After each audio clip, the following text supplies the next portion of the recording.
So, guys, what's going on? So, this is something that was sent to me, and of course, I will share it with you. There's a school in Michigan. I'm not sure exactly if it was a high school or a middle school.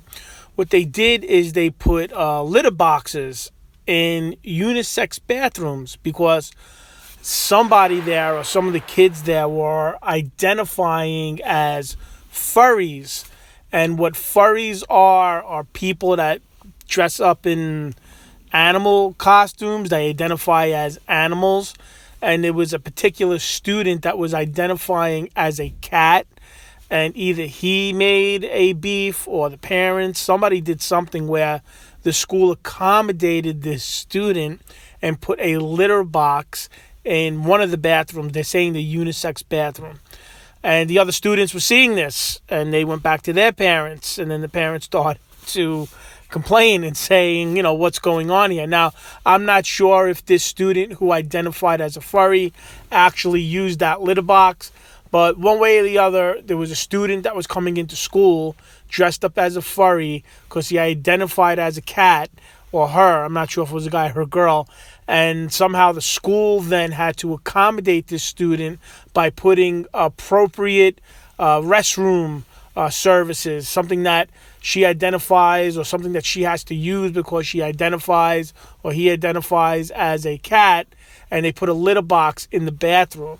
So see, let's unpack this. There's a lot of things going on here. This is a school where you're supposed to be learning. So if you're a kid going to this school, and I don't care if it's elementary, middle, or high school, and you have another student that's identifying as a furry or making a beef about litter boxes in the bathroom, there's no way that learning's going on. There's no way that you're learning anything. You're learning about this kid who's a furry who wants litter boxes in the bathroom, and that's all that's going on, and that's all that the kids are talking about, and that's all that's the talk of the school. And this kid who identifies as a furry, probably because he has no identity, this brings him attention, which makes him do it more. Now he has an identity. Now he has some sort of life. And the parents started to complain. There was a parent in front of the school board. I'm not playing the video, but you can find the video of one of the mothers basically saying, what the hell's going on here? There are litter boxes in the bathrooms. They have pictures of them. And, there's a kid walking around the school dressed up as a cat. And that's it. That's what the school is revolving around. So instead of learning about math and science and reading, you're learning about furries and, the kid that wants a litter box. And maybe is the kid using that? Like, is he crouching down or she crouching down and going in that litter box? Does the litter box have whatever she did in it and it's sitting there waiting for the janitor to come at the end of the day? Like, there's just a lot of things that are happening at this school in Michigan. This is what's going on in your child's school. More than this. And this is not only in Michigan. There's all sorts of wacky things and off-color things that are happening in the school. And there's no way you can learn in this type of environment.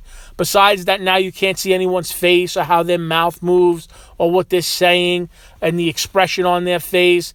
And that all the teachers don't want to show up for school and everybody's paranoid, to be an in-person classroom and just everything that's happening. Just throw this on top of it. Now, I'm a cat and I need litter boxes in the bathroom. People need to start speaking up, just like this woman did. It was a couple of parents, but one woman was very vocal and she brought attention to it. I don't know if she contacted the newspaper or whatever. The superintendent, as you read the story, I don't even know if he knew about it, but the litter boxes were removed and, he didn't know about it and this never happened and he's not sure if this was just like a one-day thing.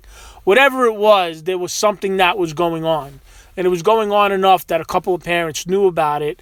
Whether this was a one-day thing or a week thing, it was enough that it caused enough of a stir that people started to take notice and, write about it. So I would say that you got to be on top of your kids. You have to be at that school board meeting. You have to make sure that you want to know what's being taught, how it's being taught, if there's litter boxes in the bathroom, if kids are showing up, dressed as animals.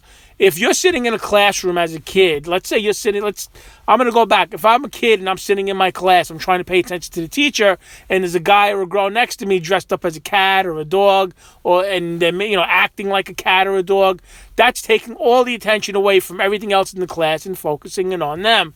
So there's not really a lot of teaching or learning going on. There's just this one kid. Just like when you have a disruptive kid in the classroom, you can have 20, 30 kids in the class. If there's one kid that keeps getting up out of his seat and yelling and fighting, he's either fighting or yelling with the teacher or with the other students, or he's throwing books or paper, whatever it is, all the attention gets focused on that. The teacher has to focus on that. The kids are only going to notice and concentrate on that. So now take that and put him in a costume, put him in a Mickey Mouse costume or whatever. He's dressed up as, SpongeBob SquarePants, whatever it is. That's what people are going to be paying attention to, and that's what's going on. Anyway, I figured I'd share it. I found it extremely interesting. I would love to go to school now. You don't have to do anything. That's why they're taking grades away. They won't give grades less than a C. They won't fail anyone. The people that are going to make it, if you have children, make sure your children, every night when they come home, are concentrating on reading, math, and science. And just go as hardcore with them as you can to teach them reading, math, and science, and computers. I would throw computers on there too. Because in the future, you're going to have a bunch of kids that don't know anything besides furries and litter boxes and where I'm marching or who I'm fighting with or, what system I'm trying to take down. All these distractions. And the guys and the girls that know computer science, math, reading, arithmetic, science, all that good stuff are going to be the one that excel. At least a little bit more than the guy that's worried about being a furry. Because if you're worrying about being a furry, you're not worried about anything else. All right, guys, with that being said, I hope everybody's doing great. Hope everybody's staying well. God bless you guys, and I will talk to you guys later.